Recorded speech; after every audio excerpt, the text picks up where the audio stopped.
Hello. Magandang po sa inyo lahat. Ayan.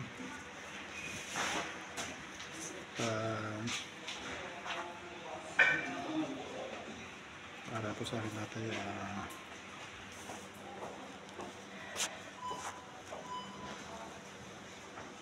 happy birthday po tayo. Pasensya po kayo kasi hindi po talaga makaka-uwi kasi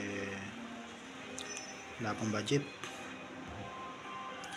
Lagi pong gastusan ka sa mga bata kasi graduation na po.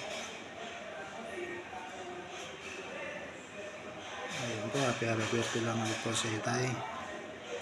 Sana marami pa pong birthday ang dumating sa iyo. Kung nagka-budget po ako, uwi ako dyan kahit hindi naman importanteng araw. Basta pag nagka-budget po ako, uwi ako. Siguro makalipas lang pang graduation ng mga bata. Ayun, thank you very much po. Happy birthday po tayo.